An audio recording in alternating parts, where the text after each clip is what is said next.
So this is a French-built Simca 1301S.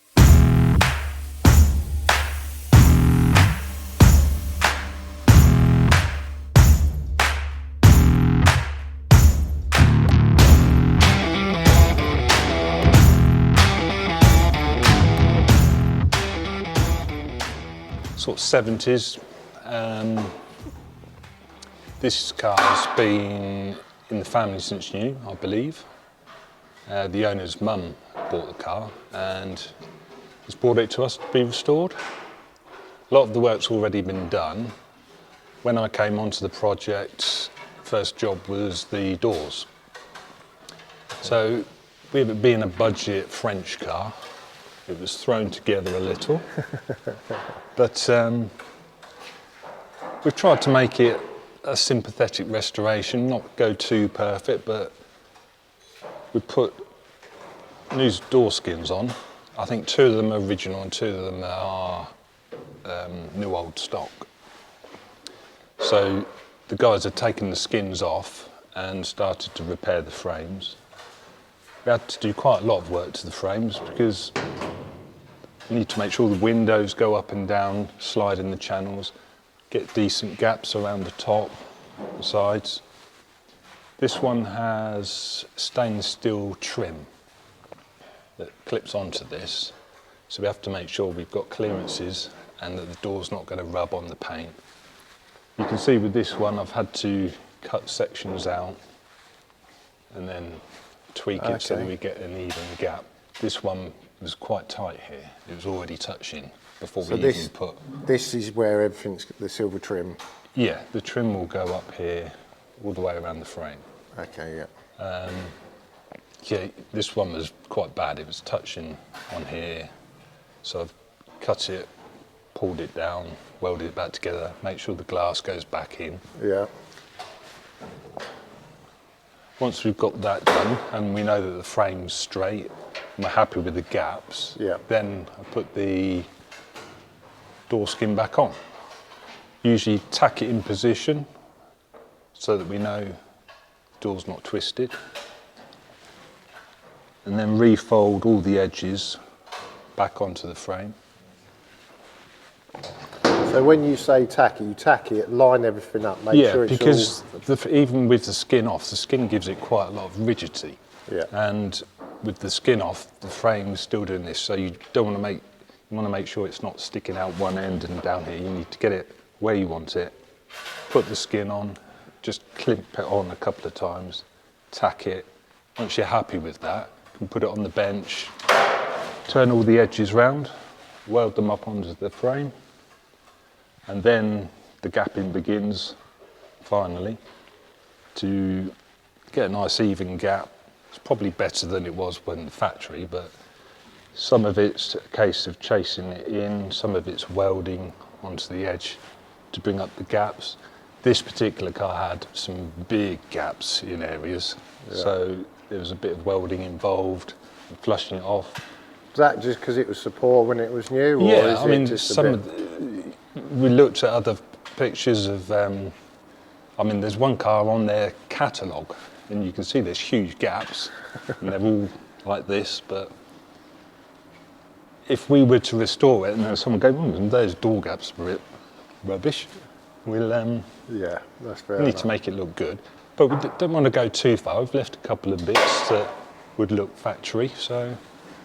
But as long as everything clears, there's no paint rubbing, and visually it looks nice. And then it's a case of making sure that all the levels, it's not just the doors, you've got to make sure the doors run into the wings, that they're flush, and the wings into the scuttle, into the bonnet. So what bit you was working on that front wing this morning, doing a couple of bits? So a few weeks back I'd finished gapping up the wings and the bonnet. Then there's some aluminium undershields. I don't know if you can see here. Okay, yeah, these bits. So that's one of them. And then there's another one to come in here. These were made up. They just wanted a bit of trimming and fettling because they were stopping the wing from pushing into the body. Because you don't want them touching because they're going to So there's a rubber strip that stops the water going in. With the bonnet skin was quite badly damaged, but the frame was good. So we took the skin off the frame and managed to get a good skin off a donor car, and that's all gone back on. And with the boot lid, we've got the same. We've got, if you have a look here, this is the frame for the boot lid. We've taken the skin off. The skin's reusable. Okay, There's a few dents here and there, but most of it's pretty good. But with the frame, that needed to be, you can see here there's lots of rot. It's typical where the... Well, if you said it was 70s, we're already 55 years Yeah, that's it. It's lasted pretty well, but yeah, it's another water trap with the seal, so I'll have to replace all of this edging, reshape that. Got to take it back to good metal, which would be in this sort of area. Dickie's given it a coat of protective primer, but stayed off the bits because he knows I'm going to be cutting out and welding to it. Saves me cleaning the paint off. But I'll have to make up a section that's got this shape, this little S shape here. Probably with the swager and whatever else we can find at hand. Yeah, and the other thing is, because it's over such a long area, that's a lot of welding, so just got to try and control the heat to make sure the frame doesn't try and distort as I do it. So I'll probably take a couple of templates of it now, and then as I'm repairing it, just check it that it's not starting to curve or bow. And the same with the skin. I'll have to make sure that that sits in there nicely, and then I can fold the edges back round. We noticed with this car and some of the others, the gaps aren't great. There's a very big gap towards the rear end. But as we've got the car in pieces, I'll be able to extend some of the frame, and same with the skin, just so we've got nice even gaps to match the rest of the car.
Just bolted the frame on just to see what sort of fit it is.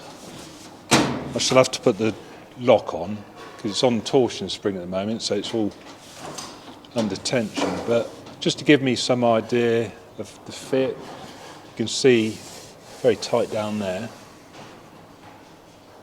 On this side I've got a rather large gap,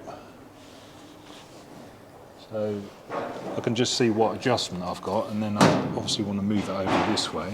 I think this is the side that on a lot of the factory cars had a big gap here, but while it's in this sort of condition I shall extend that and repair it just so that it's a nice uniform gap down the side. But yeah, I just want to make sure the levels are in some sort of ballpark. You see it's a bit low there, so the frame might just want a bit of a tweak just to bring it up. It's only a panel thickness to go on there. Just want to make sure everything's nice and flush. So there's no adjustment on the hinges to move that across? There's very little. Yeah. I'm just going to check the actual hinge mountings. They might have some. But if I'm run out of adjustment on the hinges, these base plates, I'll be able to open up the holes, possibly move them just so I can come over. there's always a way. Yeah, I mean, like you say, that's quite a big gap Yeah. compared to, Yeah. that's almost, what, it is touching, isn't it? Yeah. Yeah. Again, it's all a bit flexible at the moment. And you see there's that sort of flex in the hinges. They were never perfect, but we're sort of trying to balance it out so that it sits naturally with a gap. And then I can start my repairs. In case sometimes it might have to do some adjustment on the wing itself, just in case it's, because these have been off, but they've been repaired, they've been put back on. There might be a few millimetres I can pinch here and there just to get a nice even gap. It's the same with the front wings. They were good pattern front wings. In theory, you should take them off the shelf and bolt them straight on, which most French repair garages would have done. These ones, there was a couple of bits I needed to weld on just to get an equal gap, and I had to raise both the front wings up to get a nice flush fit with the bonnet. Yeah, it's just Moving it. So is that complicated to, if you had to do that with the wing, is that complicated to take back off again, or is it? It's welded in place now. It's welded in place. Yeah, I mean, where they've had the repairs, it was very full, and I had to shrink all this to get it, because it was sort of doing that. Okay. Which you see a lot of cars like that after they've been restored. But yeah, a bit of heat shrinking just to bring that metal in. Yeah. To get it nice and flush there. That should work well now. Cool. So what's the next part of this process then? So you've done that and just checked it. Yeah, so I'm gonna see if I've got any adjustment, and then I should take some body sweeps, which I'll show you. So you get a standard set of body sweeps. They start from usually 1 metre wide, start with 1/8 of an inch, and then go in increments to get various radiuses. What a lot of coach builders use to get various curves. Yeah, you just look for one. For example, this one might be close to the door. See, that's a bit full, so there'll be a shallower one that I can use to do the door. Yeah. And again, I should find one that will match that curve.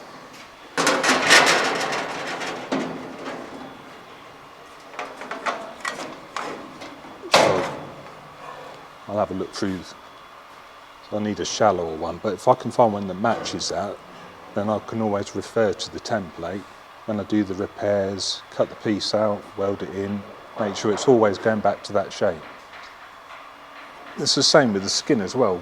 If you were making a new skin, you see that's not far off that. The skin would be similar to that. But any repairs you do, you make sure that it goes back to that. So because Steve said you're obviously doing the skin for the Lagonda. Yeah. Everything that he's doing gives you the template for the skin. So would you need something like that, or would the... Yeah, I mean, the woodwork and the butts that we've got there are a good guide. Some of it, for example, if I was doing the door skin, I might be wheeling it off the job. Sometimes you might want to offer it onto that frame. But on the bench again, you can, whilst you're using the wheeling machine over there, Yeah.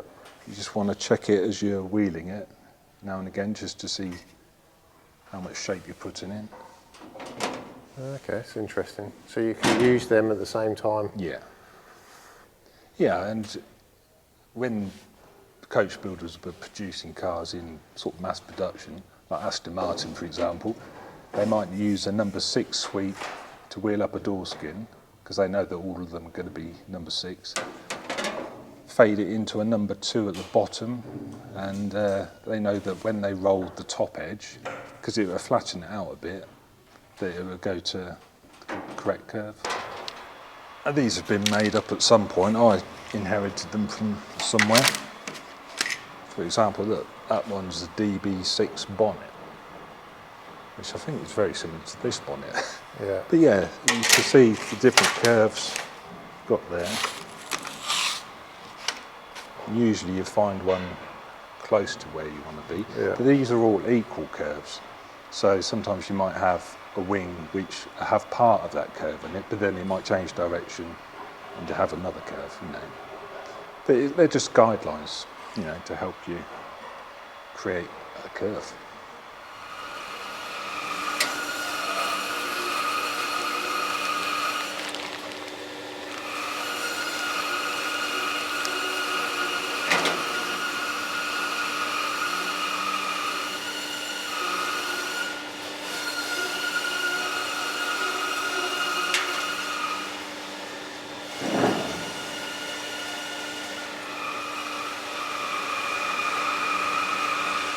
Get a screwdriver.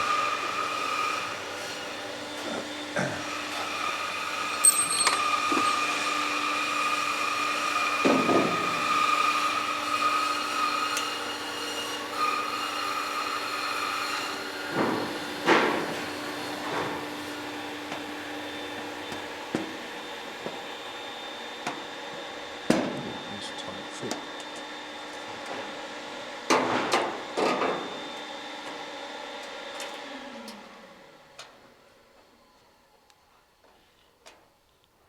Yeah, it's a slightly different design.